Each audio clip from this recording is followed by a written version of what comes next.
Sige. May request ni Kwan? Pastor Dennis, i-open mo man ti Kararat. Okay.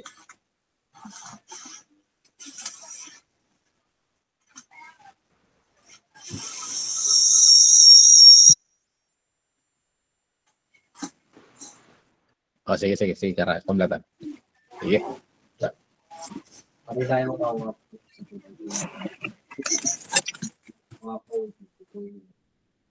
oras,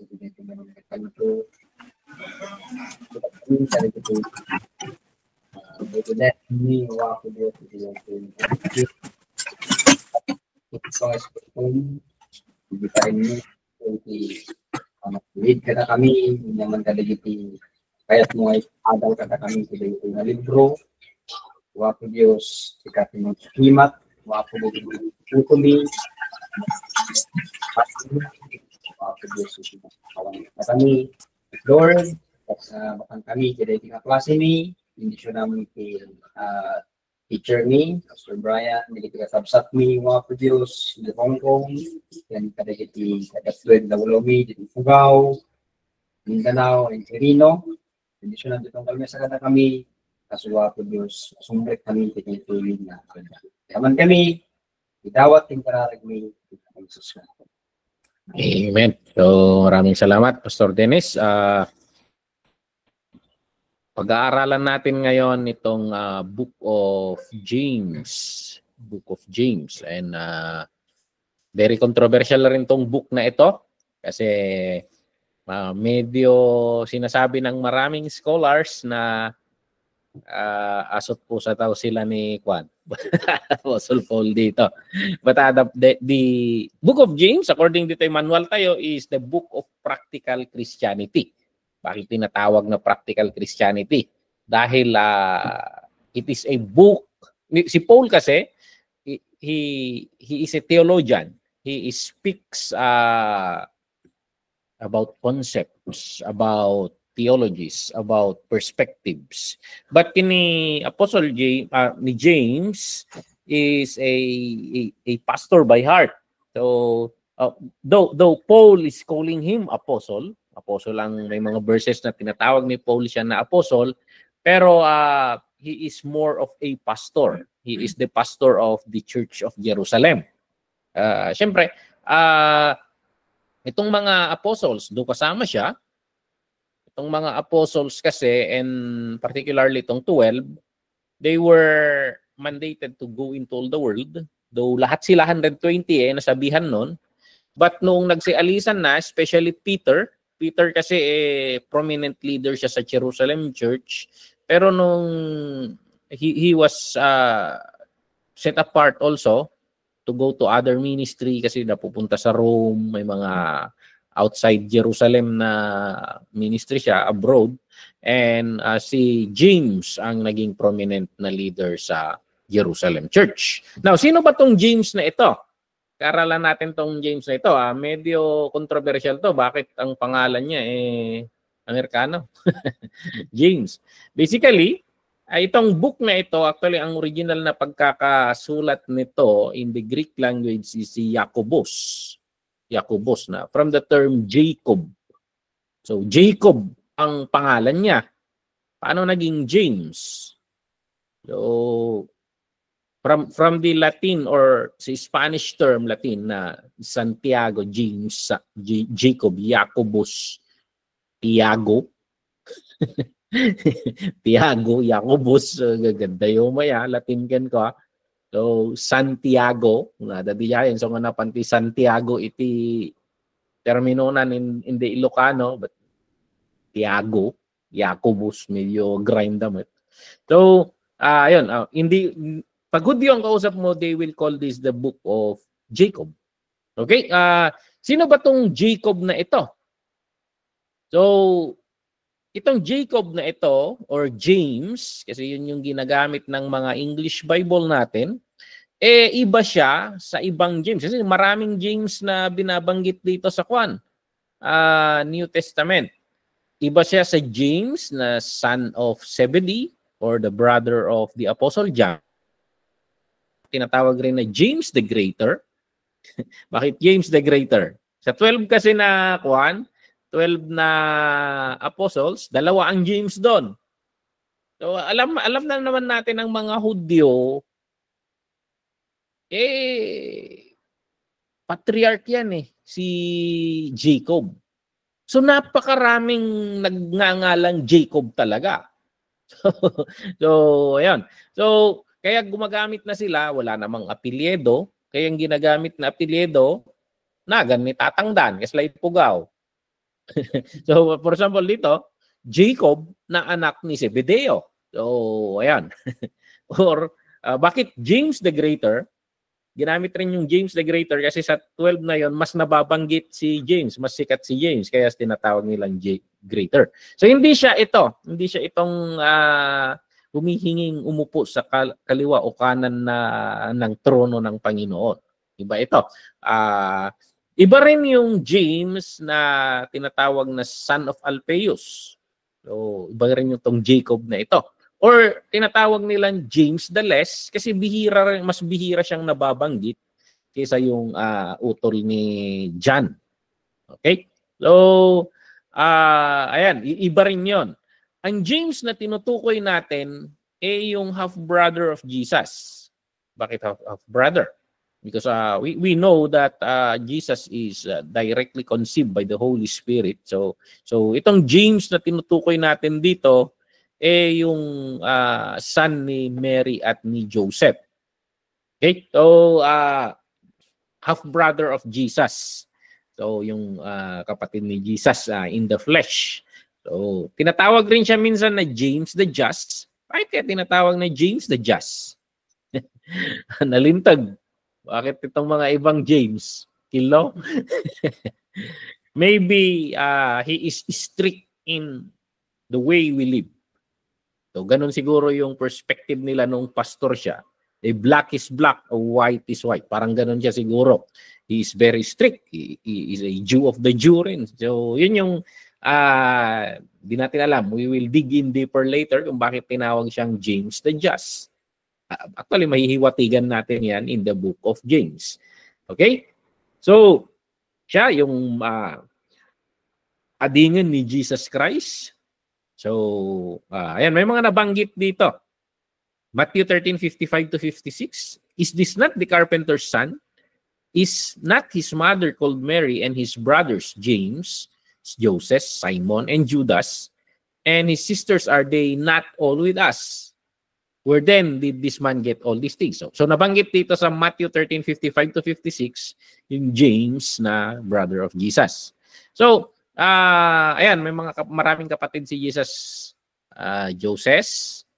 So, most likely, Joseph Jr. to. Joseph. So, Simon, Judas. So, Simon, saan galing? Simeon. Yan. Si Catherine kasi Joseph, yung 12 tribes. Joseph, Simon, Simeon, Judas, Judah, of course. So, hindi na nabanggit yung mga pangalan ng mga babae. Pag dispensahan nyo na, hindi nila ibinibilang ang mga babae noon. yan ang Jews. They always take census by the male. Okay? Hindi siya kasali doon sa 12 na pinili ni Jesus Christ. Kasi late bloomer to Diba, nung nagmi-ministry si Jesus, kasama siya ni Mary na sumusundo kasi napagkamalan nilang nawawala na sa katinuan si Jesus Christ. Diba? Parang ganun. So parang late bloomer lang, late convinced lang si James, the brother of Jesus, na siya nga yung kiniklaim niyang siya. Though itong iba, actually, si John the Baptist is a cousin of Jesus. Basically, si John saka si James, mga pinsan rin ni Jesus to mga to So, ayan. Mga kamag-anak niya rin. Pero yung utol niya, minsan mahirap mo i-convince yung kasimbahay mo. Kasama mo sa bahay. But later, James was convinced also. Hindi ko lang kuya to. He is beyond that. So, actually, isa siya sa pinakamaagang, nung nag-resurrect siya, nandun si James pumunta si James doon. So, makikita rin natin na itong si James na ading ni Jesus, there are some travels na kasama rin si Jesus. Pagpunta sa Galilee, so sumunod-sunod rin ito. So, nandun rin siya ng mga later part na ng buhay ni Jesus Christ. And later in life, they were convinced sa kung sino si Jesus and yung mission ni Jesus sa ministry. So, na-convince rin sila doon. So, mapapansin natin dito, sabi nila, he was attentive to the teachings of Jesus, most likely on the Sermon of the Mount. So, sabi, kung yung unang bahagi ng ministry ni Jesus hindi pa kuwan, mas naniniwala ako na hindi dahil sa teaching ni Jesus sa Sermon on the Mount. Kung bakit ganun yung sinasabi ni James. Mas naniniwala ako dito kasi baka nga nung Sermon on the Mount, wala siya doon. Kasi later lang na-convince ito. But they belong to the same house. They belong to the same church or synagogue. They belong to the same perspective of religion. So kung paano mag-isip si Jesus, most likely ganun rin kasi ang training ang training doon sa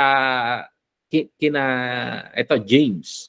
Ganun rin ang perspective nila sa family. Kung mapapansin niyo si Jesus, bakit tinatawag si Jesus na rabbi? Nag-aral ba si Jesus? Most likely. Even the Pharisees call him rabbi. So, most likely, pumunta sa rabbinical school rin si Jesus. Bakit kinikilala ng mga Pharisees? So, most likely, prominent na talaga si Jesus sa sinagogue nila. So, ayan. Bakit? They will let him read the scroll. So, ayan. So, kinokonek ko doon na kung paano mag-isip si Jesus, ganun rin mag-isip si James dahil they belong to the same discipleship method or the same discipleship. Pareho ang pastor nila sa sinagogue. Kung sino man ang Pharisee na nakalagay doon or Levite na nakalagay doon, pareho pastor nila. So the same wavelength ng pag-iisip. So ayan. Of course, we need to rule out yung perspective na Jesus is he knows everything. We need to think in the practical term dito. So kaya mapapansin mo in the book of James, medyo magkatono sila ni Jesus sa mga the way nila magturo. Okay? Ano pa? He was one of the first to receive the message of Christ's resurrection. Siya yung unang nabalitaan. Siguro direktang susunod kay Jesus Christ itong si James. Adingan mismo siguro ni Jesus Christ dito. So, maybe kasi nandun siya noong pinako si Jesus. Maybe kasama rin siya noong inilibing si Jesus. So, pinakamasiknan dito because he is the closest in the family. So, ayan. Maaring siya yung sinabihan ni Jesus ng touch me not. Kasi kasama yung mga babae. Isa kasama siya doon. Because I have not yet ascended to my brother. I ascended to the Father. May interesting na dito, question ko to noon nung bagong resurrect si Jesus. Bakit tayo niyang hawakan siya nila? Discover ko lang to nung itong idea na ito noong nag-sermon ako nung last week. Kasi in understanding yung trabaho ng high priest, yung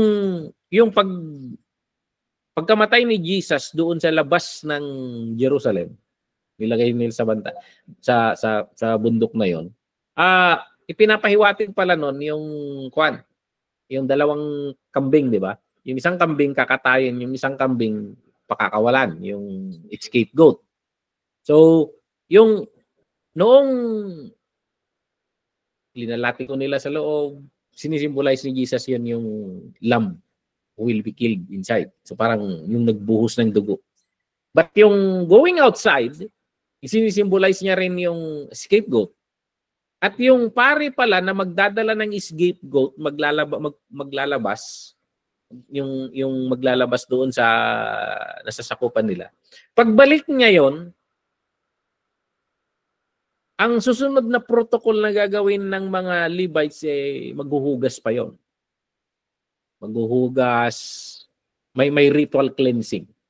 Kaya it makes sense. Sabi ko kasi napakatagal kong question dito, bakit ayaw niyang hawakan siya nila? So most likely in the spiritual sense, hindi pa, wala pa yung ritual cleansing. Hindi pa siya naligo, hindi pa siya, kasi sabi nila pag ginalaw mo raw yung scapegoat, contaminated ka rin ng sin. Kasi carries the sin. So kailangan mag-ritual cleansing. Naipatalastas ko lang 'yon. Kasi hindi natin naiintindihan bakit itong do not touch. Dito kinuha ni Rizal yung title ng libro niya na kuan No Limitang Here. Touch me not. Huwag mo akong galawin. So parang ganon. Okay, nakikita natin dito na he had an encounter with the risen Christ. Later, talaga mismong nasaksihan niya yung muling nabuhay na Jesus. So he is an eyewitness. An eyewitness niya yung pagkamatay and eyewitness siya doon sa muling pagkabuhay. Kasi sinasabi dito, he was seen by Peter and then by the 12 apostles. After that, he was seen by more than 5,000 of his followers at one time. This is Paul speaking. Most of whom are alive, still alive, though some have died by now. Then he was seen by James and later by all the apostles. So James, binabanggit ni Paul na isa siya sa eyewitness. Okay? Musad lang tayo. No. Isa siya doon nasa upper room of Jerusalem, yung 120 na tao doon, the second floor. So, second floor ng yung bahay na pinuntahan nila. So, malaki-laki ring room yon. Kakarga ng 120 So, malaki rin yun na bahay. So, ayan. Nandun siya. Sabi doon sa Acts 1:14, these all continued with one accord in prayer and supplication with the women and Mary, the mother of Jesus, and his brothers. So, nandun siya. And pang-10, tinatawag ni Paul siya na apostle. So, wala siya sa 12, di ba? Wala siya sa 12. Kasi nung naalis si Judas, namili sila ng papalit. Si Matias ang napili. Wala siya sa 12. Pero just like Paul, which is an apostle outside of the 12, kinikilala rin siya ni Paul na an apostle outside of the 12. So, ayan, Galatians 1:18 and 19. Then after 3 years, I went up to Jerusalem to see Peter and remained with him 15 days.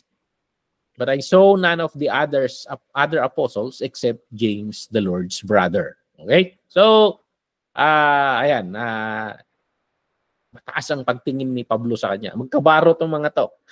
So, ayan. He eventually ascended to the superior leadership. Naging siya yung pinaka-head sa Jerusalem church. So, Galatians 2:11 to 12. Now, when Peter had come to Antioch, I withstood him to his face because he was to be blamed. For before certain men came from James, he would eat with the Gentiles, but when they come, he withdrew and separated himself, fearing those who were of the circumcision. Okay, so though si Peter is from the church of Jerusalem, so mas kwan siguro, maybe Peter was designated na he will be sent on the being sent na ministers going around, nagiging mag-a-act siya sa call niya as sent one. So, ang naging leader na sa church sa Jerusalem ay si James. So, sinasabi ni Paul dito, nung wala pa yung mga miyembro ni James, nakikiharap sa Gentile. Tapos nung dumating yung mga members ni James, hindi na haharap. Double standard ka, bro. Yung sinasabi ni Paul. So, sinasabi niya, rinibuke niya. Okay? So makikita natin dito na certain men came from James. So, naging prominent leader na siya. So, yan. He was instrumental in the writing decrees sent out to the letter for the Gentiles. Ito yung tinatawag nating Council of Jerusalem. May mga issues sila, paano yung faith natin, may mga misunderstanding sila sa theologies nila. How would they deal with it? Of course, they are all Jews. And then suddenly, marirealize nila na even the Gentiles are being accepted by the Lord. Inilalagay niya yung Holy Spirit niya sa kanila. How would we treat them? So, wala silang pinagkaiba sa mga Jews sa harap ng Panginoon.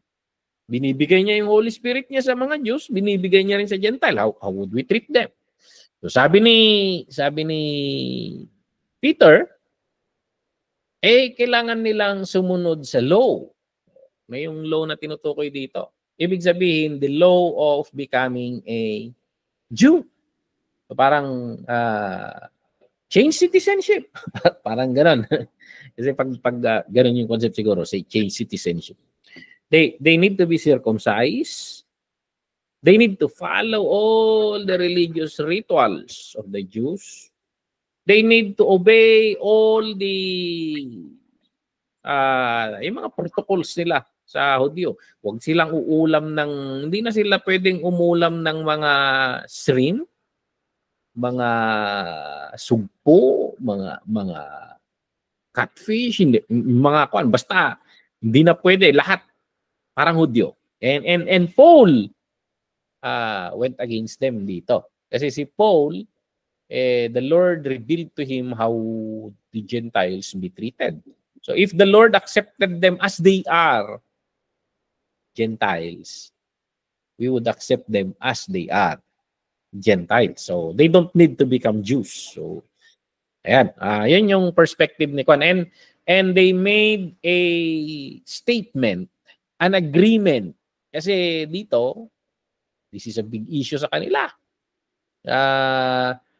But they came to agreement kung paano nila i-handle ito. So they are just like us. They are just like us. Nagtatalastasan, naglilinawan, and later you need to come to a decision to preserve the peace. So, yun. Siya yung tawag nito. Siya yung presiding officer nung nagme-meeting sila doon. So, talagang wala, church niya yun eh. Home church niya yun.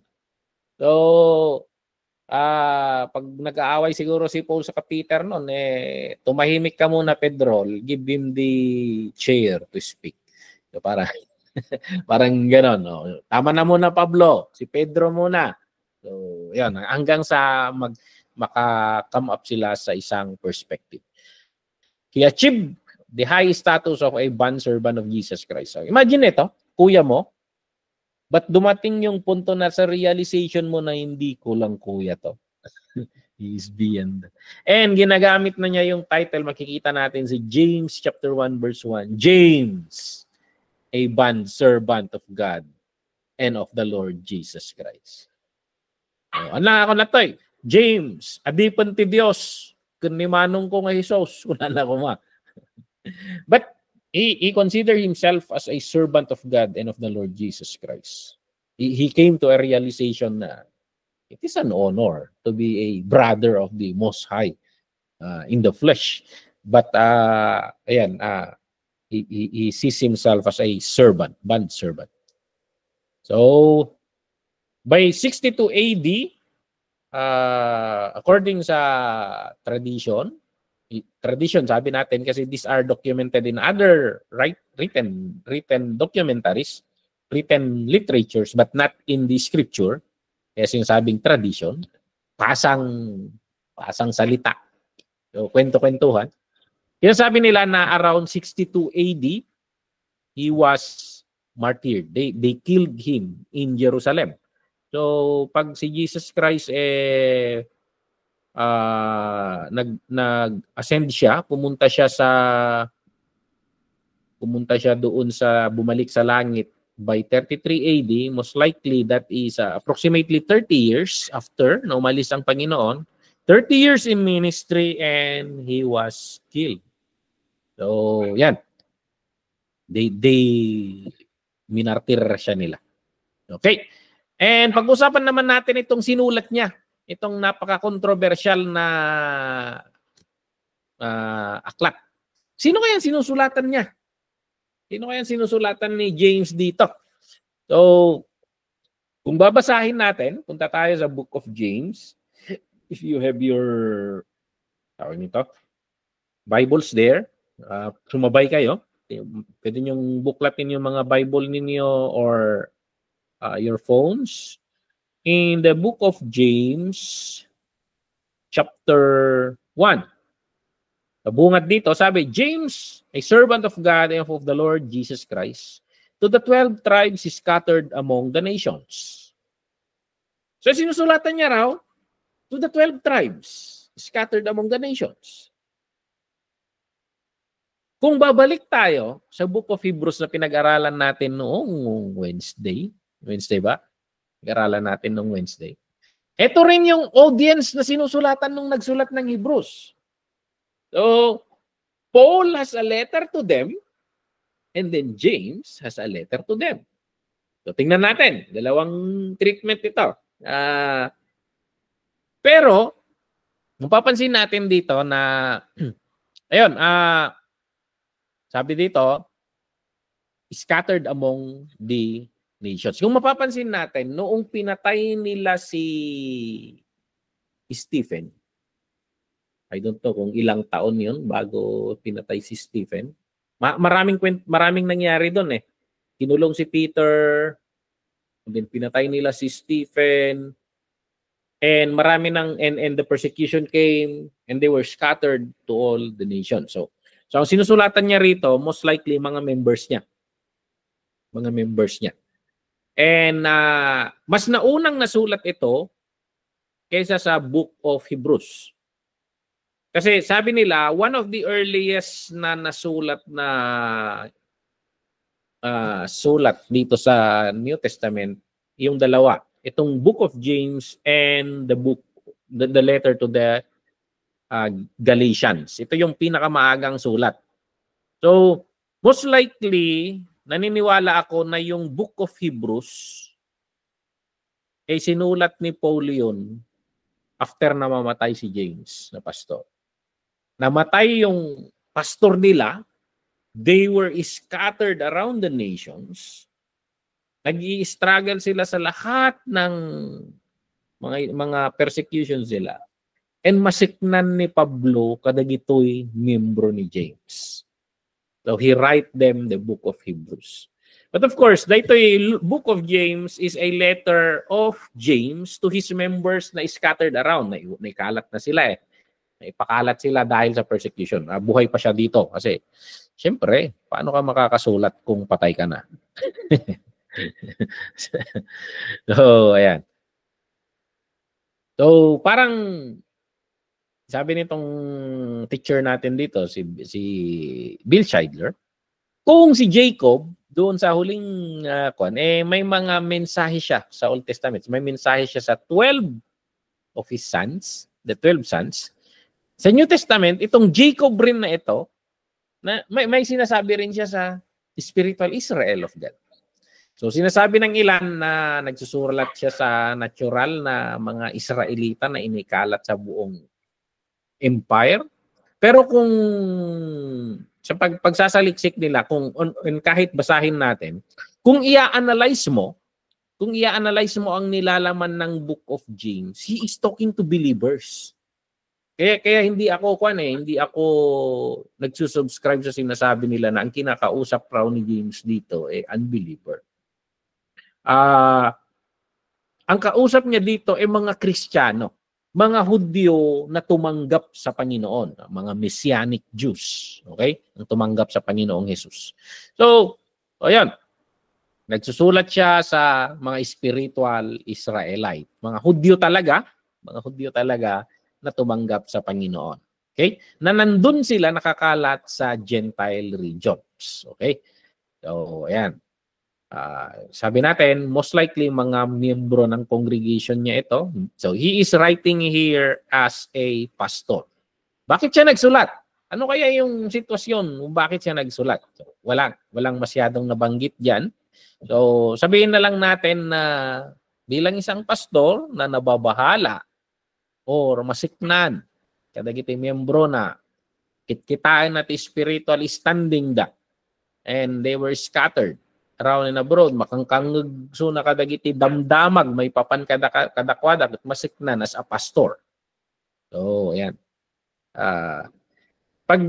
Pag-aaralan natin, isasaliksik natin itong liham na ito, malaki ang emphasis niya sa works.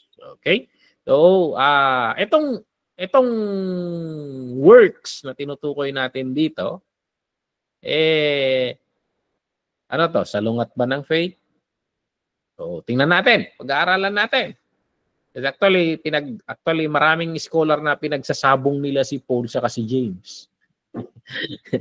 So, ayan.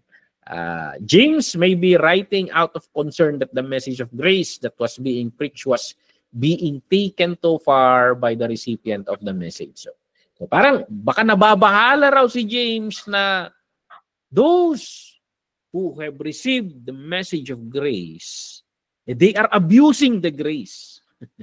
They are abusing the grace. So he talks dito na faith without work is dead. Kung talagang naniniwala kayo, nakikita yan sa gawa. So that's the pinaka big idea ng sinusulat ni James dito. So, maaring nababahala siya dahil sa sobrang emphasis nila sa grace na nagdudulot sa mga tao na nagiging careless na sila sa kanilang pamumuhay bilang Kristiyano. So yan yung sinasabi ng material. He may be concerned that too much focus on grace was causing people to become careless in the walk of the Lord. Minsan, pag magsalita ka, just like Paul, ito yung pagkakaiba ng pastor sa kakwan, pastor sa theologian. Anong pinagkaiba ng pastor at theologian? So, lahat tayo, theologian tayo. Because you are trying to analyze who the Lord is. And your knowledge of who the Lord is we call that theology.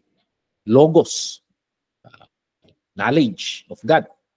Now, pag pastor ka kasi, pag theologian ka, ang pinaka-concern mo, the accuracy of the explanation. Right? The accuracy of the explanation. Yun yung concern mo pag theological oriented ka, pag teacher ka. Pero pag pastor ka, mas concern ka sa buhay ng miyembro mo. Actually, ako, I always say, I'm a preacher of grace. But I always preach about grace, but I seldom talk about the theology of grace. So yeah, I preach grace, but I do not. Parang ganito lang yan tell me about grace without saying the word grace. Parang gano'n. I teach in that way. How does a recipient of grace live out grace? So parang gano'n. Pag pastor ka kasi, ang pinaka-concern mo, it's not about the idea. Ang pinaka-concern mo is how they live their life. So sinasabi natin, Paul, in talking to the Romans, he is talking to them as a teacher of theology. James, in talking to his members, he is talking to them as their pastor. He corrects their attitude. So, si Paul naman, nung kausap niya yung taga-Roma, hindi nga niya kilala yung mga yun Hindi nga pa siya nakapunta dun But nadamdamag na lang yung faith da. And they may have questions. And he is trying to affirm the message that they receive. Okay? So makita natin dito. Paul is talking as a teacher while James is talking as a pastor. Okay? So, yun yung perspective na pinanggagalingan ng dalawa. Okay? Kailan nasulat ito? Around 45 to 50 AD. So, that is approximately 10 to 15 years after na bumalik ang Panginoon sa Kwan. So, it's a young church. Ilang years na yung church niyo, Pastor? More than 10 years. Mga ganun lang yung tagal ng Jerusalem Church dito. So, ayan. 10 to 15 years na mula noong umalis si Jesus Christ. So, anong nilalaman na mensahe ng aklat na ito? So, ayan. The central message of the book of James is that Christianity cannot be merely a confession of the lips. Ito yung pinaka sinasabi niya. Hindi lang theological statement ang pagiging Kristiyano. So, itong pagka-Kristiyano natin, this is not a mere confession of the lips. So, ayan.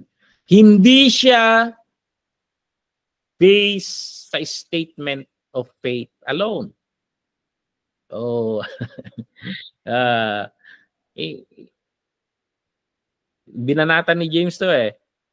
Okay, sabi mo, natatakot ka or naniniwala ka sa Diyos. Ang mga demonyo nga naniniwala rin. So they are accurate in understanding of who God is. But anong pinagkaiba ng Kristiyano sa demonyo? Yung demonyo naniniwala pero hindi niya sinasabuhay yung pinapaniwalaan niya. It's a rebel. He is a rebel. Yung Kristiyano naniniwala at the same time nakikita sa buhay niya yung pinaniniwalaan niya. Isinasabuhay niya. Okay? Christianity must be authenticated by the way we live our. Yun sana ang topic. Naniniwala ka sa prayer? Oo, wala namang Kristiyanong hindi naniniwala sa prayer. Nagpe-pray ka ba? Yun lang. So, yun. Kung talagang naniniwala ka sa prayer, paano mo sasabihin na naniniwala ka sa prayer nang hindi mo sinasabi na naniniwala ka sa prayer? Paano ba? Mag-pray ka lang. Kahit hindi nasabi, wala yung internet namin. Tuloy ni Sis Magdalene. Ito siguro may bagyo kasi dito. Oo, sabi ko nga, tinig ko na. So, ayan. So, nandun tayo sa kan. I-upload ko lang yung notes ulit. Nandun tayo sa emphasis ni James na ang pinaka-focus niya as a pastor, the practical nature of Christianity. Paano tayo namumuhay? Yung connection ng faith and work. Yung connection ng faith and work. Kasi maraming Kristiyano na ang daming sinasabi tungkol sa pananampalataya. Ang daming nilang kaalaman. Pero lahat ng sinasabi nilang kaalaman nila taliwas sa nakikita sa buhay. They talk about love, but their action is so hateful. parang ganon. So, they talk about helping people, pero hindi naman tumutulong. They talk about generosity, ang damot naman. parang ganon. So, ang bridge ni James dito, ano tong faith natin? At paano tong faith natin ay consistent sa work or sa buhay natin? Okay? So take note, the practicality ang pinag-uusapan ni James dito. So, ayan. Makikita natin, very consistent yan. Very consistent sa flow ng discussion niya. So, ayan, tingnan natin yung ibang mga principle na diniscuss niya rito. Hearing and doing. So, ayan. Sabi ni James, nililin lang raw natin yung sarili natin. Pag nakikinig tayo sa salita, sinasabi tayo nating naniniwala tayo, pero hindi naman natin isinasabuhay. Yun yung kanya rito eh. So, so we have to do more than talk. More than talk. Dito eh. Our religion must reach the practical side of life. We walk the talk. So, parang ganon. So, ayan. James 1:26 to 27, if anyone among you thinks he is religious and does not bridle his tongue but deceive his own heart, this one's religion is useless. Pure and undefiled religion before God and the Father is this: to visit orphans, widows in their trouble, and to keep oneself of unspotted from the world. So ang daming tao na napaka-religyoso, di ba? They follow the rituals of their religion. Talagang mamaya nasa simbahan, mamaya nandun nakikipaghatakan sa Black Nazarene. O gano'n eh. So, ingot lang yan, sabi ni James. Sabi, ang totoong religyoso, ang totoong makadiyos, sabi, nakikita yan. Dahil inire-reflect niya yung karakter ng Diyos. Ganun sana eh. Nire-reflect niya yung karakter ng Diyos. From Old Testament to New Testament, God is the father of the orphans, the defender of the widows. Parang ganun eh. So, ayan. Ginagawa niya kung ang ginagawa ng Diyos. So, ayan. And of course, God is holy. Holy siya. So ano ngayon kung ang theology mo, naniniwala kang God is holy, at sinasabi mong godly man ka? So it should be inconsistent, or else laro lang ng isip yan. Theological statement lang yan. Pero ang totoong theology, yung sinasabi ng buhay mo. So yan. So James 4:17, therefore to him who knows to do good and does not do it, to him it is sin. Yan. Laging kinukot to eh. Pag among nga nasaya at sa di karamidan basol na ita. So nagado pag basulan tayo. Nagado pag basulan tayo. So ayan. So among nga nasaya at pagilibre sa di ka magilibre. Pambihira. Anyway, hearing and doing. So, dapat it is consistent. Yung life natin consistent sana. So ganun tayo mga pastor, di ba? Gusto nating consistent yung buhay ng mga members natin sa mga sinasabi natin. Nakakalungkot nga eh, yung mga hindi Kristiyano, pag may nagawa kang hindi naaayon sa buhay Kristiyano, isusumbat nila sa atin yan eh. Kung naman no Kristiyano ka, they know what a Christian is. Eh sa atin, claim natin Kristiyano tayo and hindi natin mapanindigan. Parang ang hirap. Kaya nga, kung titingnan mo yung consistency ng mga apostles, they are so focused sa pamumuhay. Si Paul, di ba? Kayong mga asawang babae, sabi niya, you submit to your husband. Kit babaan ni Jai, kinaimbag yung kadakwada, maamudan to ti Diyos. Wala na diyan.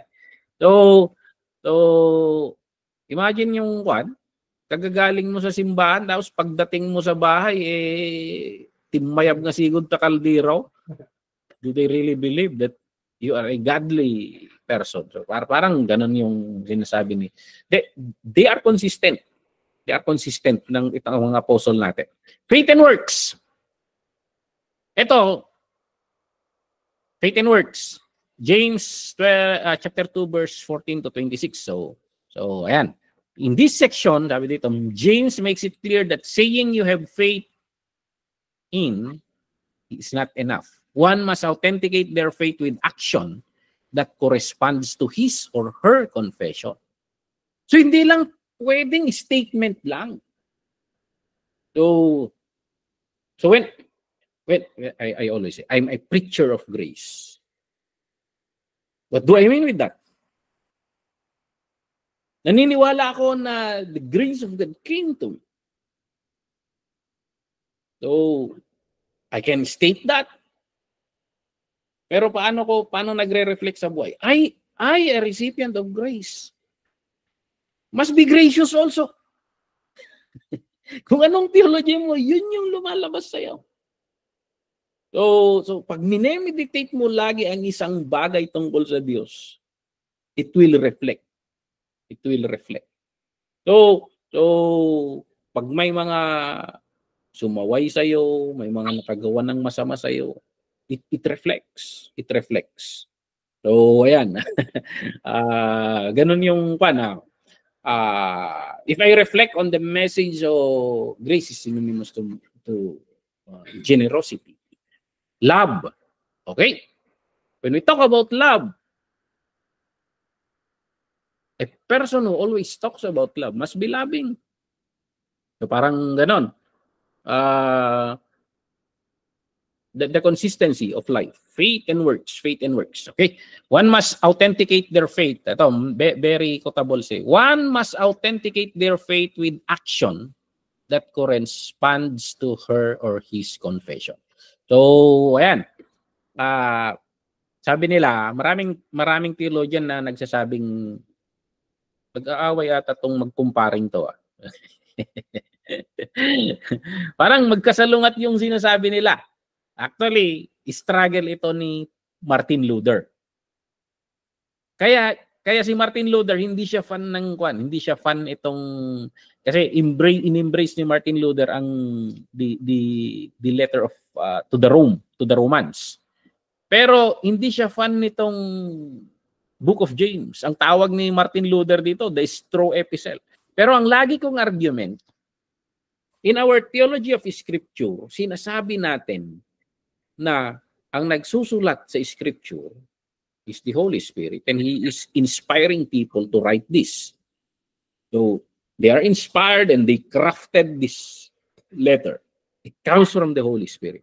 Kung iisa ang author ng Holy Spirit, ito yung lagi kong inargue. Pag iisa ang author ng Holy Spirit, hindi pwedeng magsalungat ang sinasabi ng Holy Spirit. There is something wrong with the way how we analyze it. Kaya ang struggle ng isang Kristiyano, mag-aaral ng Biblia, whether theologian or mere lay minister. Ang struggle natin is how to find the connection of truths. How can you reconcile things? Because the Holy Spirit will not contradict Himself. There must be something wrong in the way we analyze Scripture. Yun yung struggle natin. So para sa akin, it's a waste of time to prove others wrong. We waste our time to synchronize things, to analyze the connection of things.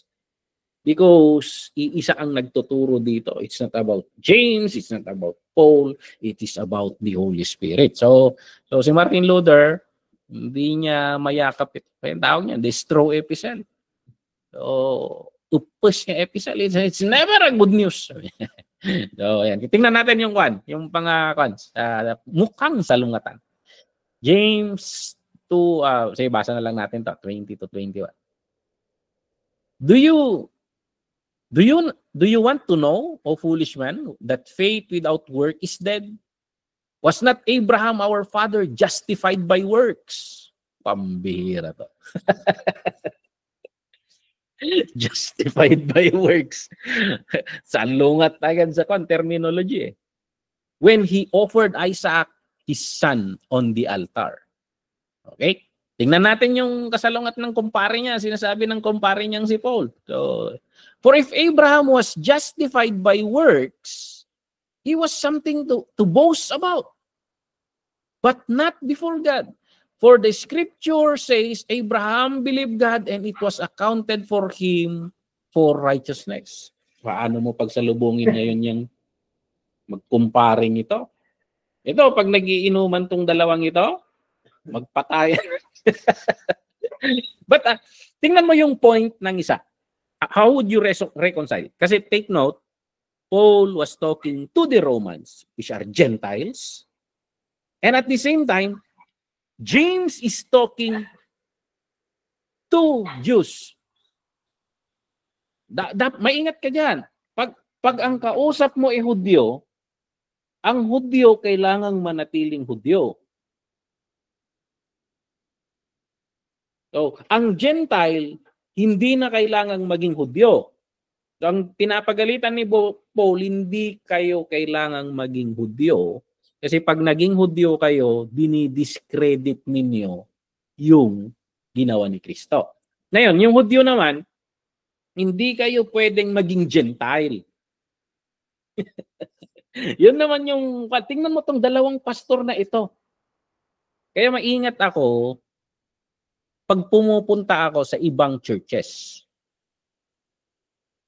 Kasi there may be some culture in my local church na iba sa culture ng local church. Kaya minsan sabi nila, medyo compromising ka, pastor. Medyo para kang paniki, pastor. Hindi maintindihan kung hayop ka o ibon. Kasi yung paniki, pag tiningnan mo yung balat niya, parang balat kalabaw. Pero lumilipad. So, paano yon? Kasi ako, pag niyaya nila akong mag-preach in a general setting and in-scout ko yung crowd and majority are Catholics, I will preach the gospel in the language of the Catholics. Yun yung sinasabi ni Paul na to the Jews, I become a Jew. To the Gentile, I'll become a Gentile. So, yun. You should know your congregation. You should know your congregation. You should know the target. So, yun yung i-analyze natin. Hindi mo pwedeng kunin ang isang verse tapos i-interpret mo sa kahit anong gusto mo. Intindihin mo bakit niya sinasabi to. Sinong kinakausap niya. So, yun. Hindi mo kukunin yung isang verse at i-interpret mo na lang na wala ka nang pakialam sa sitwasyon noong sinulat niya yan. So, yan. So Paul is talking to the Romans na accepting the Lord Jesus Christ, that's it. You don't need to become Jews. You don't need to be circumcised. Yung Hudyo, gagawin niyang lisensya yan para sirain niya lahat yung kwan. Pagsidamot ti sugpo. Pagsidamot ti paltat. And they will compromise their culture. They will compromise their culture. So, yun yung nangyayari dito. The Jews must remain Jews and the Gentile should remain Gentile. Ang pinagkaiba lang nila, pareho yung Savior nila. And actually, kung titingnan mo later yung ethics nila, pareho eh. Kaya nga sinasabi ko na yung law na sinasabi ni Paul, hindi ito yung Ten Commandments. Ito yung bumubuo sa lahat ng konstitusyon ng Hudyo. Na ang tunay na Hudyo nagtutuli. Ang tunay na Hudyo, sinusunod niya ito sa mga every year, pumupunta sa temple, sa Jerusalem. Kailangan sundin itong mga to. Pag hindi mo sinunod ito, i-excommunicate ka ng religion nila. So yun yung sinasabi natin. Actually, Hudyo o Gentile, hindi naman sinasabi na pag Kristiyano ka, pwede ka nang pumatay. You still need to embrace that thou shall not kill. Hindi sinasabi na pag Kristiyano ka na, Hudyo o Gentile, pwede mo nang bastusin ang magulang mo. Hindi, you still need to honor your father and your mother. Hindi porket nag-Kristiyano ka, pwede ka nang mga lunya. Hindi. You need to be faithful to your husband or wife. Yun yung sinasabi natin na itong works na ito na sinasabi ni ni Paul. Ito yung para maligtas ka maging Hudyo ka. Hindi, the ethics is the same. Actually, napakahigpit. Si James kasi, Sabi ko nga, the same mindset sila nanggagaling ng kuya niya, si Jesus Christ. The Sermon of the Mount, in the Old Testament kasi may tatlong mindset. May tatlong mindset. The priestly mindset, they think of the Levitical pattern. Meron rin yung prophetic mindset na yung pag mag-isip sila is based doon sa mga pananaw ng mga propeta. At meron rin yung mindset ng mga sages, sabi nila. Yung mga matatalinong tao, yung mga sina Solomon, sina David, yung basta yung wisdom concept. Now, ang napansin ko dito sa magkapatid na ito, nanggagaling sila sa kwan, nanggagaling sila doon sa sages tradition. Hindi sila nagsa-sounding like a priest, hindi sila nagsa-sounding like a prophet. Nagsa-sound sila parang yung Proverbs ang mindset nila. Yung si Jesus, kung magsalita napakasimpleng magsalita. Napakasimpleng magsalita, direct to the point. Direct to the point pag magsalita. Parang Proverbs, yun yung mindset nila.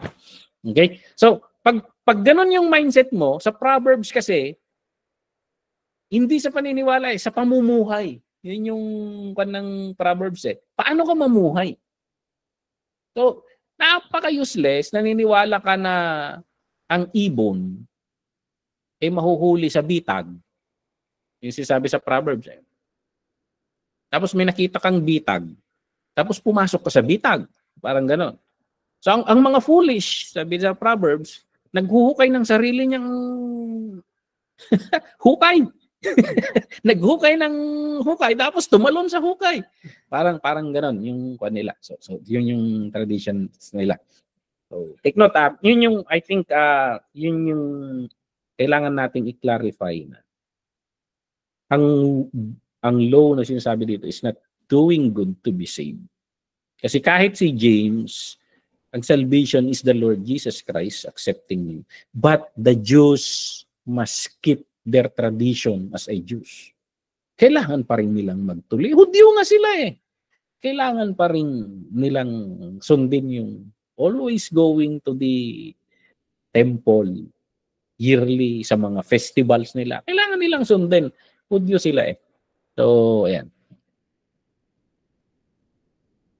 So, kita natin yung kabaliktaran dito. Ang naniniwala, nakikita sa gawa yung paniniwala niya. So, pag hindi naman naniniwala si Abraham, hindi niya gagawin yun. Kaya dito, justified by works. Ganun niya tingnan yun. si Paul naman, the way he speak to the one, hindi niyo kailangang maging Hudyo. Yung paniniwala ninyo, tama na yun. Tingnan niyo si Abraham. He believed. And that is credited to him as righteousness. Kasi ang tinitingnan nila, the temptation of the other group to become a Jew and the temptation of this group to become a Gentile. Kailangan ninyong manatili kung nasaan kayo. So, ayan. But the ethics of our living should be always holiness. Okay? Holiness. So, mas mahirap yung Hudyo. Praise God, pinanganak tayong Gentile. So, they answered and said to him, Abraham is our father. Jesus said to them, if you were Abraham's children, you would do the works of Abraham. Napansin nyo rito? Si John. Si John ang babalansin dito So, if you were Abraham's children, you would do the works of Abraham. So, paano ma-justify yon? Sa mga Hudyo, mapapatunayan mo lang na anak ka ni Abraham kung sinusunod mo ang mga ginagawa ni Abraham. So, parang ganon. Paano mo mapapatunayang Hudyo ka? Show me your works. Ganon yung mindset ng mga Hudyo. So, kasi Gentiles, paano mo patunayan na Gentile ka? Hindi mo kailangan patunayan. Pero pag tinanong, paano mo patunayan Kristiyano ka? You believe. I accepted the Lord Jesus Christ as my personal Lord and Savior. I am saved. So, doon nagsisimula na nagiging son of Abraham ka rin. But later in life, mapapansin mo sa apostle, they emphasize Ayan, bumalik. Okay, tingnan pa natin itong example na ito. Compare James 2:14 with Timothy 1:9 and Ephesians 2:8 and 9. What does it profit, my brethren, sabi ni James, if someone says he has faith but does not have works? Can faith save him? Parang pambihira tong James na to. Kulto to. So, take note, ang kausap niya Hudyo. Ang kausap niya Hudyo. So, sa Hudyo kasi, you show it by being a Jew. So, what does it profit, my brethren, if someone says he has faith but does not have works? Can faith save him? O, sa Timothy 1:9. Who has saved us and called us with holy calling, not according to our works, but according to his own purpose and grace, which was given to us in Christ Jesus before time began. So, dito, faith save us. For by grace you have been saved through faith, and that not of yourselves. It is the gift of God, not of works, lest anyone should boast. Paano tong dalawang mag-comparing to? Nagbulang damay. So, parang ganon. Take note. Itong isa, Gentile ang kausap niya, yung isa, Hudyo ang kausap niya. Ang Hudyo, kailangang manatiling Hudyo, yung Gentile, kailangang manatiling Gentile. Okay? Yung Gentile kasi dito, pumupunta yung mga Judaizers, sinasabi nila, maging Hudyo kayo, you need to do the works of the Jews. Circumcise. Minsan lang baptism tayo, nagado baptism ti Hudyo. Nagado baptism da. Ang daming ritual. Actually, pupunta sila sa ilog, tapos napakarami nilang baptism kasi ritual cleansing yun eh. Kailangan mong sundin lahat yun. Yun yung tinatawag nilang works.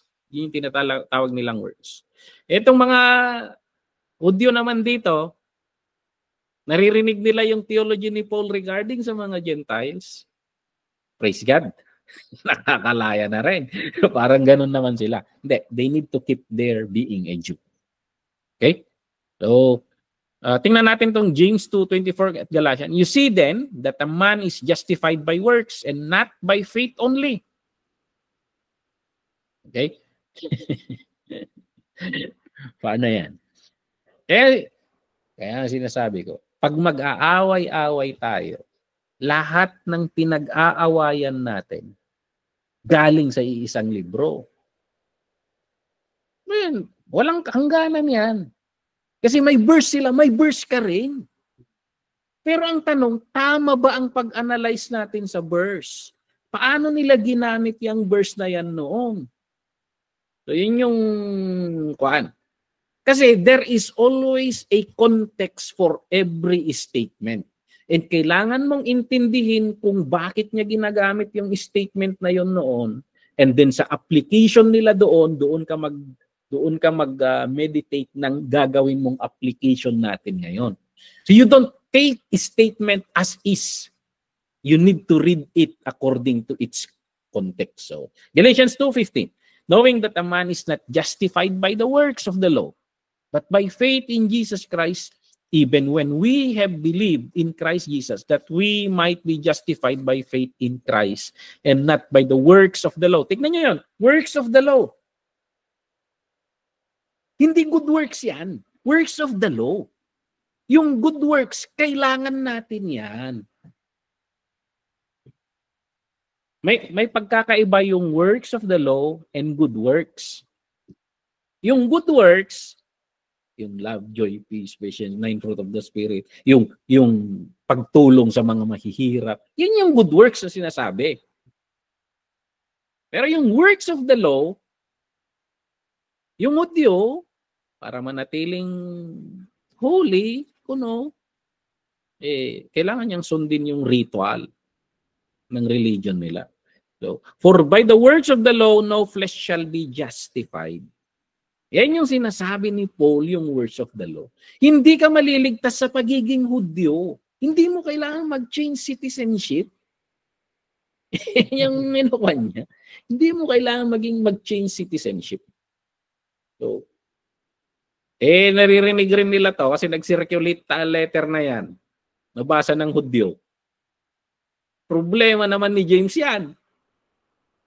Kasi yung Hudyo naman na nag-restauranan ni Jay restaurant ni Gentiles yan.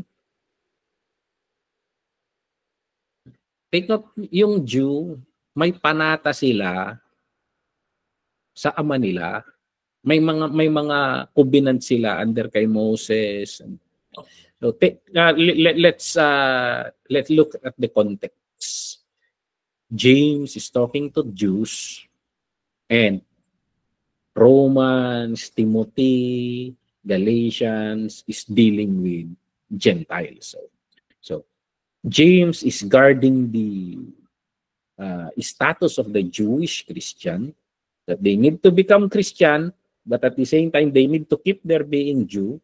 Ito naman, they need to be Christian, but at the same time, they don't need to become a Jew. So may binabantayan tong dalawang ito. So parang ganito sana. Ito yung sa grupo dito, mga Gentile. Tapos ito naman dito, mga Hudyo. So si Apostle James nakaharap sa Hudyo. Binabantayan niya tong Hudyo na huwag tumawid sa kabila. Ito naman, binabantayan niya yung mga nakaharap doon, yung mga Gentile, binabantayan niya na hindi sila tumawid sa kabila. Ganon. So nagtinalikod na ba? Nagtinalikod na. And they are keeping the boundary of that different culture. So they are all inside Christ, but they need to emphasize that you need to keep your being Jew, and you will be saved by accepting the Lord Jesus Christ. But be Jews. Ito naman, you accept the Lord Jesus Christ, you don't need to become Jews. So yun yung binabantayan ng dalawa. Actually, they are working together. So James is not discrediting the gospel, but he is protecting the Jewish culture, the Jewish identity. So ayan. Si Paul naman, ayaw niyang makompromise yung understanding ng mga Gentile sa grace of God. Sa grace of God. Honestly to, Pastor Dennis, yung pagiging Kristiyano, mas madali pa rin sa ating Gentiles. Pero actually, hindi nag-i-struggle ang Hudyo dyan. Kasi bula bata sila, ganun sila eh. Hindi sila nag-i-struggle dyan. Yun yung kultura nila. Yun na yung nakagisnan nilang mga tradisyon. Yun lang, kailangan nilang tumingin, sasalalay sila sa ginawa ni Kristo sa cross. Hindi sila maliligtas dahil sa pagiging Hudyo nila. Okay? So, yan. So sabi ng author natin dito, there is no real conflict in these passages. There is no real conflict in these passages. James is simply saying that faith is not real faith unless it leads to action that are consistent with the faith that is expressed. So, ayan. So, walang salungatan yan. Walang salungatan. So, take note, pag gagamitin mo tong James to preach to a Gentile, i-contextualize mo. Huwag mong kunin yung statement, tapos sabihin mo sa Gentile na ganun na lang. Hindi. I-explain mo yung background nun at ano ang application nito sa atin. Hindi tayo kailangang maging Hudyo, pero kailangan nating umasta ng mabuti. Umasta ng mabuti. Ano? So, yung panangidumduma na case, yung grabe. Nung pumunta yung famous na kapatid sa Panginoon, nakipag-selfie ka. Selfie dito, selfie doon. Kasi tumating si Kwan Brother Gary Valenciano. Selfie dito, selfie doon. Tapos dumating si tawag nito, si Brother Cordapio. Unknown name. Di ka man lang nakipag-selfie. Parang ganun. Mangidumduma ka. You need to treat. Parang ibinigay mo yung napakagandang upuan kay Brother Gary Valenciano. Pero yung isang doon na bisita rin na nandun, pero hindi siya sikat at hindi pa formado, bro, umalis ka nga dyan, kunin ko yung upuan, paupuin natin yung kwan. Parang, pangit yan, sabi ni James. Hindi ganyan yan. Actually, itong equality, this is a, ito na, re-rebuke na ng Panginoon sa mga kwan Hudyo noon pa lang, yung tinatawag niyang justice. Justice ang tawag nila sa Old Testament yan. Pagiging pantay. Pagiging pantay. So, they are coming from the perspective of the Jews. Okay? What are some unique features of the book of James? So, sabi dito, ito yung sinasabi natin kanina. Dapat maintindihan mo yung mga concern ni James. Bakit? Ano yung problema sa congregation niya? So, isipin mo, si Pastor Dennis, napunta ako sa church niya. Tapos nakita ko yung may mga problema sa church niya. Tapos umuwi ako sa church ko.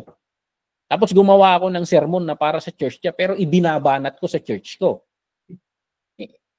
Out of context kapag ganun. So parang ganun. May problema si James sa church niya, and he need to address those problems. So si James is writing here as a pastor of a church.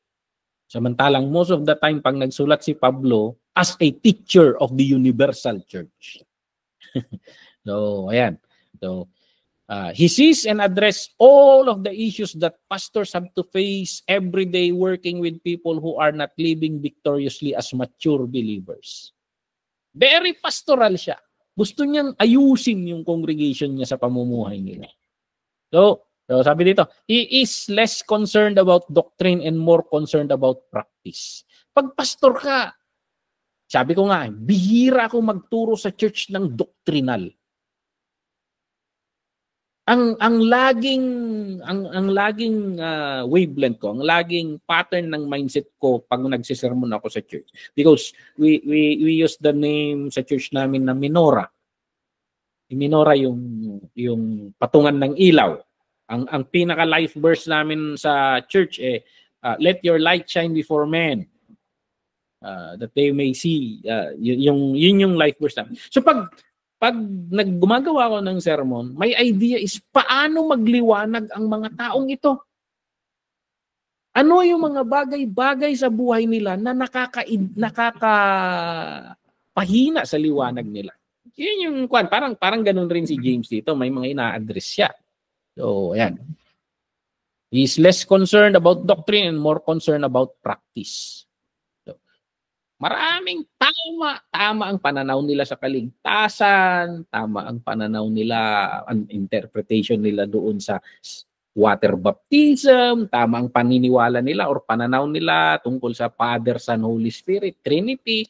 Tama lahat ang understanding nila. Pero grabe yung buhay. Kaliwat kanan, nanlalalaki na, nang bababae pa. Pambihirang buhay yan. Ganon.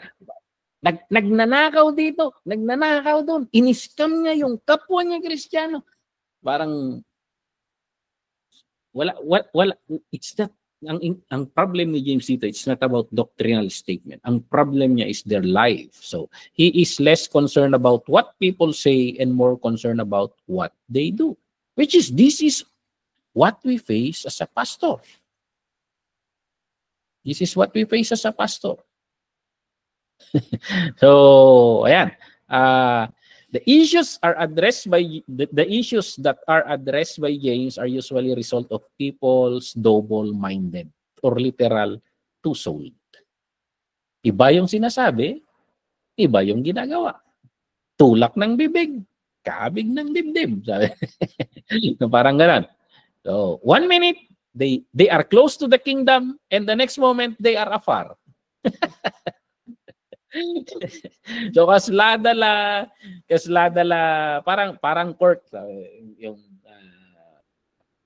cork kasi, yung takip ng wine, floating yun eh. Para silang nakalutang sa na dinadala-dala ng kung ano-anong waves. Ito rin yung sinasabi ni James, sinasabi ni Paul doon sa Ephesians, di ba? He gave some to be apostles, prophets, evangelists, pastors, and teachers to equip the saints for works of service. Bakit daw? For works of service. Tapos, tuloy-tuloy yon hanggang they become one. And they will not be tossed by a waves of different teachings. May dumating lang na bagong teaching, nagulo na naman sila. Parang gano'n. May dumating na naman na bago na naman ang pananaw nila. Parang gano'n. Nagaganon-ganon. Tinatangay-tangay ng kung anong alon-alon dyan. So, ayan. Paano ka mananatili? Ang mga barko, may member kaming marine. Pag nasa kalagitnaan sila ng dagat na medyo malalakas ang alon, ang ginagawa nila, nagkakarga sila ng tubig. Para bumigat yung barko at hindi masyadong dalhin ng kahit pag sumampa yung alon, dahil mabigat yung barko, nabibreak yung alon. Hindi yung barko ang natatangay. So, parang gano'n kasi pinapabigatan nila. Pag pumasok naman sila sa mga dagat na hindi na parang Pacific Ocean, mas mababa ang buoyancy doon. Nagbabawas naman sila ng dinidrain nila yung tubig. Para hindi naman sila masyadong nakalalim, sumasadsad. Mabubutas naman sa ilalim 'yan. So parang gano'n. Pag may new wave of teaching, bigatan mo yung laman mong scripture. Tingnan mo na hindi ka tatangay-tangay. Para tayong mga Berean sana. Kasi yung dinadala ni Paul, new teaching. So yung mga taga-Berea, nagkakarga sila ng scripture. Sandali lang, Paul. Pinapakinggan nila, sinusundan nila. Alam mo yung attitude ng minsan, maraming Kristiyano na dumating ang isang panibago dahil it makes sense, diniscard na nila lahat ng dating alam nila. Parang ganon. So, hanggang maabot ang Kristiyano na, sandali lang, pag-isipan natin yan. So, ayun, hindi basta-basta kumikilos. So, may mga ideas lang yan. Ang mahalaga, we receive the Lord Jesus Christ at tama yung lakad natin. So, ayan. So, anong mga Anong mga dito? Handling temptation. Handling riches. Hearing and doing. Dealing with prejudice. Faith and works. Taming the tongue. Walking in wisdom. Dealing with carnality. Cultivating patience. Ito yung mga topic na tinalakay niya dyan. Ito yung mga problem. And minsan, in order to address issues, for example, faith and works, ang pinaka-point lang naman ni James dito, tama nga yung sinasabi mo, tama nga yung doktrina mo, pero mali naman yung gawa mo. So, minsan, you go to the extreme, tell them mga unthinkable statements to shock them in their situation. At ang ginawa ni James dito, faith without works is dead. Para mahimasmasan ka rin. Oh, talaga ba yun? He gives scripture. Di ba mga ganon? May mga ganon na nagpipreach tayo minsan and sometimes kinokontradict natin yung preaching natin years before. It's because we are dealing with different context, different situation. So hindi mo na ginagamit yung statement na yon. May statement na iba ang application noon. So ayan. Parang ito. Taming the tongue. Napakaliit ng bibig. Hindi la. So, ayan, napakaganda. You worship the Lord. You use your tongue to worship the Lord, and at the same time, you use your tongue to destroy the reputation of your brother. Parang ganun yung kwan. Ano yan? Ligtas ka pa ba dyan sa sitwasyon na yan? Parang ganun yung he needs to shock them para makuha yung statement nila. Kung totoong ligtas ka, be consistent in your attitude. So parang ganun yung ginagawa niya rito. Okay? Makikita natin dito yung knowledge. May gusto akong isingit. May mga question kayo bago tayo magpatuloy sa napaka-controversial na pagbihira. Napaka-controversial na topic natin. Now, kay Paul, he is talking about faith. Walang problema. Faith magliligtas sa atin. Pero, ang tinatalakay ni James dito, okay, may faith ka. Pero ang tanong, buhay ba yung faith na yan o patay na faith? Yun yung kanya. May faith ka, walang problema dyan. Pero ang tanong, may dalawang klase ng faith, sabi ni James. Buhay o patay na faith? Tingnan natin yan. May mga example na ginamit siya dito. So, James 2. My brothers and sisters, do not have faith. My brothers and sisters, do not have faith in our glorious Lord Jesus Messiah with acts of favoritism. Yun yung tinutumbok niya sa James 2 verse 1. So, of course, revised translation yan. ang totoong naniniwala sa maluwalhating Panginoong Jesus na Mesias ay hindi umaasta ng may paboritismo, may pinapaboran, mga yan. Patas ang pagtrato sa magkaiba. So, example niya rito yung yung binanggit ko kanina na pagtrato ng bisita. So, ayan, may binanggit rin si Ben Witherington dito. Dito. So, si Ben Witherington, the third. So the person in question is a very callous juxtaposing warm words with cold deeds. Like so many others, since the person is saying, pull yourself up for your bootstrap or do it yourself. So anong punto ni Witherington dito? James calls this kind of faith dead. It looks religious and sound holy. Ganun tayo minsan eh. It looks religious. Paano yung sinasabi natin? Parang napaka-holy. But it's not rooted in love for God and love for others. Kung mapapansin mo, si James dito, nag-uugat yung teaching niya. Ito yung observation ng maraming scholar. Nag-uugat itong teaching niya dito doon sa sermon ni Jesus Christ on the Mount. Yung sermon niya on the Mount. Yung pamumuhay. So, Jesus Christ doon eh. Bakit ka nag-o-offer na tanggalin yung puwing sa mata ng kwan? Tanggalin mo muna yung troso sa mata mo. Pareho silang tono ng kapatid niya eh. So parang kwan, they are coming from the same perspective. So ang tunay na Kristiyano, you need to come out doon sa kwan. Love your neighbor, love God with the Lord your God with all your heart, with all your soul, with all your... Love your neighbor as you love yourself. Doon sana lagi yung output ng mga faith natin. So, yun. Saan na yung binabasa ko kanina dito? Living faith in the Bible. Okay. Si James dito, may ginamit siyang dalawang perspective, dalawang example or illustration in explaining his point. Ginamit niya yung example ni Abraham, and at the same time, ginamit niya yung example ni Rahab.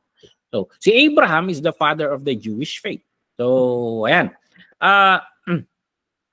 Paano ba yung faith ni Abraham? Paano yung faith ni Abraham?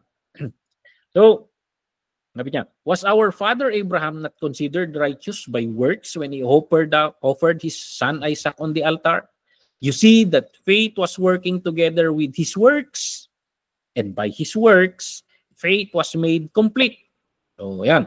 Yung paniniwala niya sa Diyos, napatunayan or na-complete.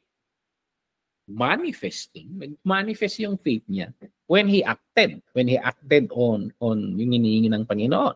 So, and Abraham believed God and it was counted to him as righteousness and he was called God's friend. So, ayan. Titingnan natin dito. So, sabi dito, James condenses the narrative arc of Genesis 15 to 22 which begins with Abraham trusting God's promise of a son and end with Abraham's entrusting that promised son back to God as a paradigm example of living by faith. Si Abraham kasi, may faith siya sa Diyos. May faith siya sa Diyos. Pero paano kumikilos yung faith na yan?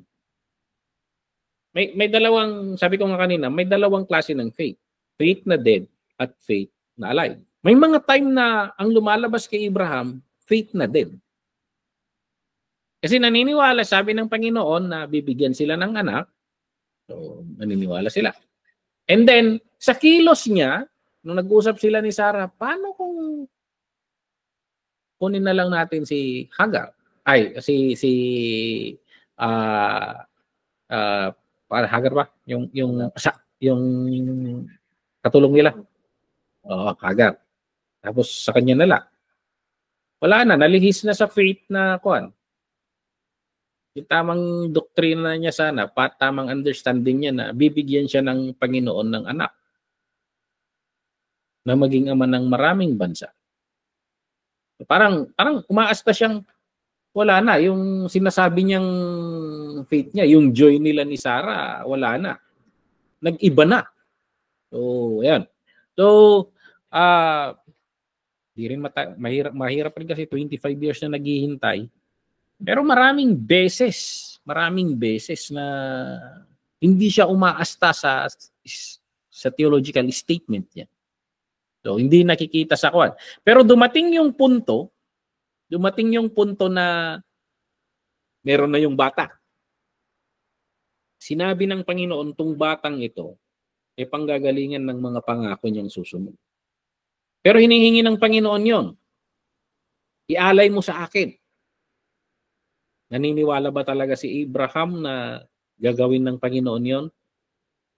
Si Abraham naniniwala doon. Nagtiwala lang siya sa Diyos. Kaya nag-a-argue siya sa isip niya, di ba? Pwede niyang buhayin muli, pwede niyang palitan. Pero naniniwala na siya sa Diyos na kung anong sinabi niya, gagawin niya. So nagubi na lang siya na ginawa niya. Paano mo nasabing naniniwala siya sa Diyos? Because he acted na kahit mamamatay si Isaac, itong Diyos na ito, sinasabi niya, ginagawa niya. So, ayan, makikita mo na yung faith niya sa Diyos, buhay. So, ganun rin kay Rahab. Yung case ni Rahab, Gentile itong Rahab. Naririnig nila tungkol sa Israel. Tungkol sa mga nangyari sa Egypt, mga kababalaghang ginawa ng Diyos na ito. At naniniwala siya na itong si Rahab na prostitute, naniniwala siya na totoo yung Diyos nila. Makapangyarihan yung Diyos nila. Naniniwala siya na mananalo sila laban sa naniniwala siya. Okay, naniniwala siya. Pero paano mo masasabi kung yung faith niya alive or dead? Through her action, di ba? So sabi inargue ni Rahab dito sabi explain report about Israel's journey, convince her that Israel's God is the God of heaven and earth below, na talagang naniniwala na rin siya doon. So, anong ginawa niya? Anong ginawa ni Rahab? Ginawa ni Rahab,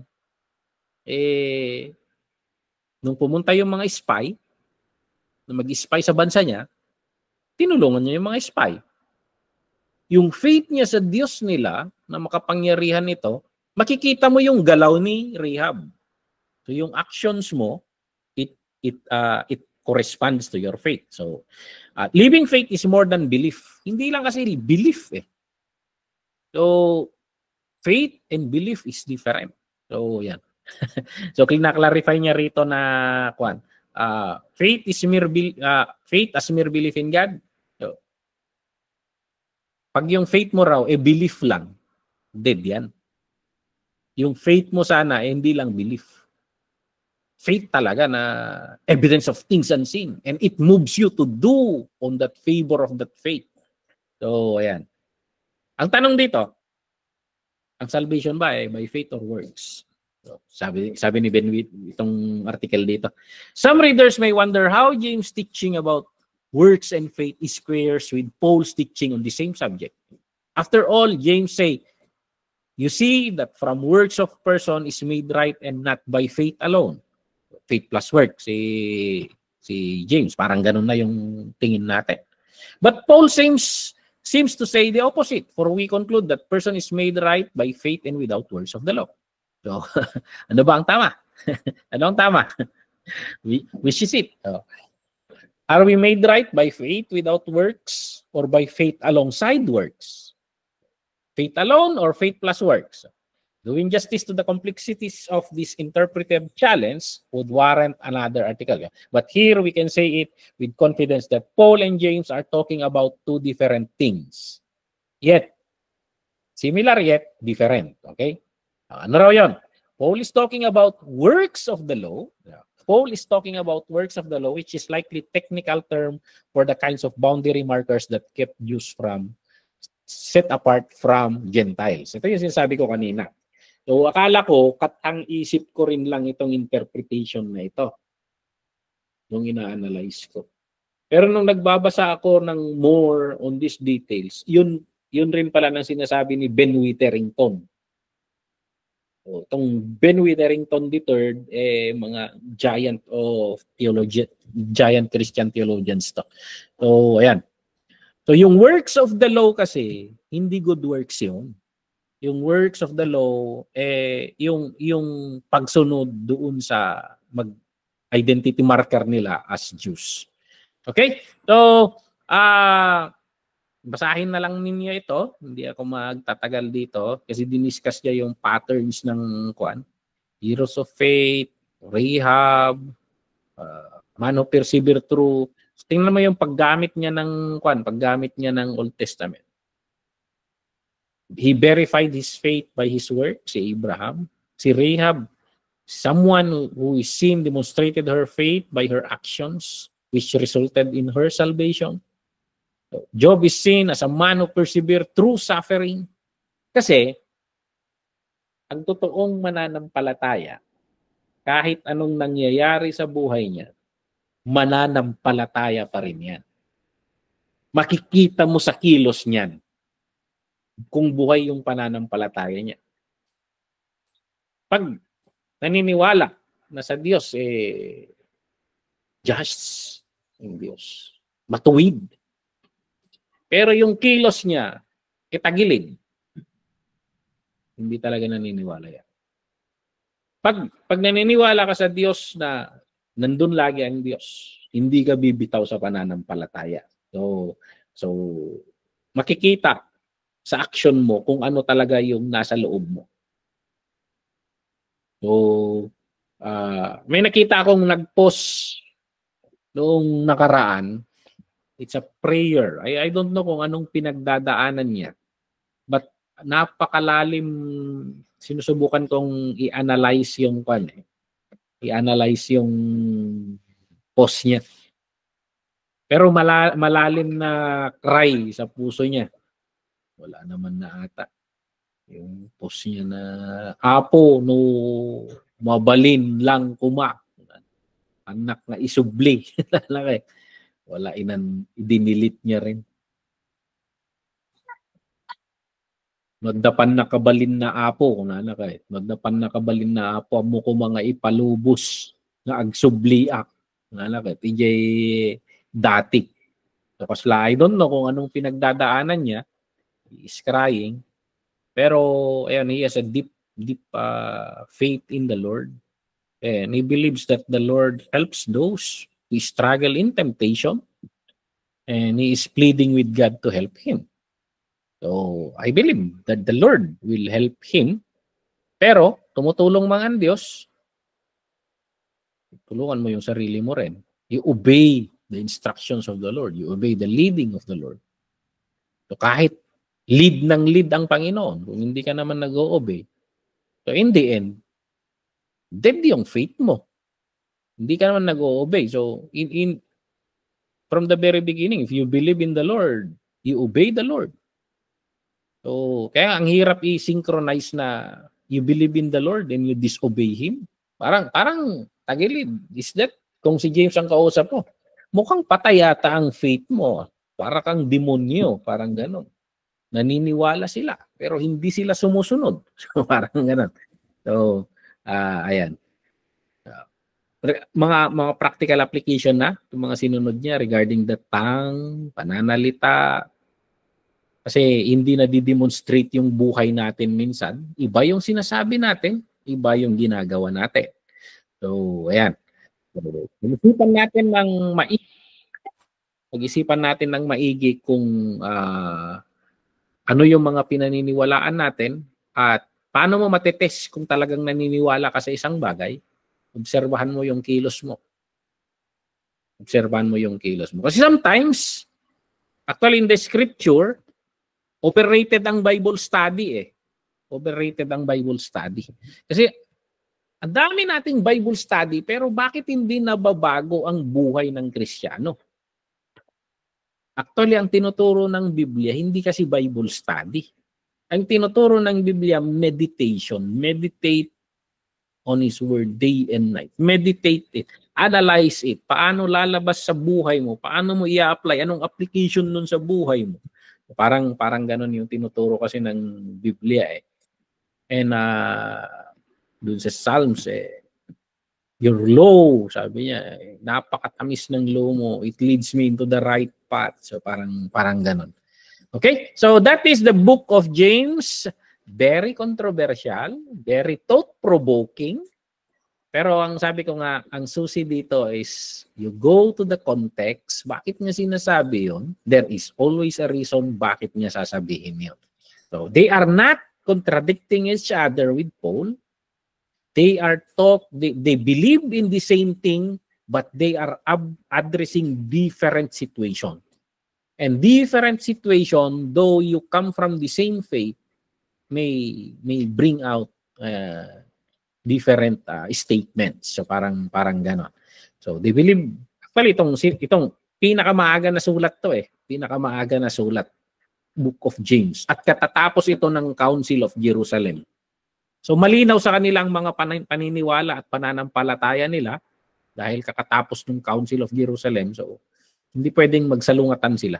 So ang pinakamaagang nasulat books of the New Testament is this, the Book of James and the Book of Galatians. And hindi magkasalungat yan. They talk about the same thing. So hanapin natin kung paano mapagsalubong ang mga bagay-bagay. Okay, so purihin ng Panginoon. Ito yung lesson natin. May mga question or violent reaction or ano pa man, meditations regarding dito. You can raise a hand. So basically, may perspective ako dito sa the Book of James. Sometimes I call this as the Proverbs of the New Testament. The Proverbs of the New Testament. Pag binabasa ko tong Book of James, parang ang naririnig ko, Book of Proverbs. Book of Proverbs. They sound the same things. So, ayan. But anyway, that's it. I hope na in our pastoral works, maraming pastor dito, read more on the Book of James because he is dealing with the congregation. He is talking with the congregation and his sermon aims to transform his congregation. So, ayan. Walang tanong. Praise God kung walang tanong. So, sige. We will close here. And malapit na tayong matapos. Sinong susunod dito sa kwan? papasok na tayo doon sa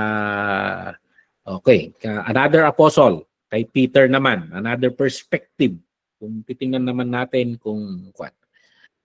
So maingat tayo. Madali kasi pag binabasa mo pare-parehong sulat ni Pablo, Romans to Hebrews or Romans to Hebrews, pare-parehong isang author. Mag-jump ka sa kanya, okay lang kasi isang mindset siya. Pero minsan maingat ka rin kasi iba-iba ang kinakausap niya na congregation. Kaya isaalang-alang natin yung kinakausap niya kung bakit niya sinasabi. Mas doblehin natin ang ingat sa paggamit ng scripture pag si Pablo, i-compare natin, itatabi natin sa ibang tao. Kay James o kay Peter, kasi ibang konteksto rin yon, ibang perspective rin. Pero ang theological wavelength natin dito, hindi pwedeng magbanggahan tong mga to because they are all writing under the inspiration of the Holy Spirit. So we struggle, we research, we pray, we seek the Holy Spirit who will guide us into all truth, to give us understanding kung paano maintindihan ang mga difficult verses na sinasabi natin, mga difficult verses. So ayan, as I always say, it is a waste of time to prove other perspective pag parehong nanggagaling sa Biblia. We waste our time or we spend our time finding the continuity of different perspective in the Bible. Doon natin ubusin yung oras natin not to prove others wrong but to understand their connections. Okay? So, purihin ng Panginoon. Ito ang lesson natin. So, next meeting, pag-aaralan naman natin ang sulat ni Apostle Peter. Paano naman kaya ito? Perspective niya. So, sige. Let us pray. Lord, maraming salamat sa aming napag-aralan. Lord, napakaganda ang kwento ng buhay ni James, Lord. From someone who does not believe in you. Someone na naniniwalang nababaliw ka na. Someone who think na you are extreme. But nakikita namin, Lord, na in the long run na makilala ka niya ng malaliman, he realized that you are not just a human brother. You are beyond that. At nakikita namin, Lord, na in his understanding, when he believed in him, makikita sa aksyon ng nagsulat na ito ang mga pagbabago. From being against the brother to very humble one who believed na you are greater than you are in the human status. And he calls himself a bondservant of the Lord Jesus Christ. He started calling you Lord. He started serving your church. He even offered his life for you.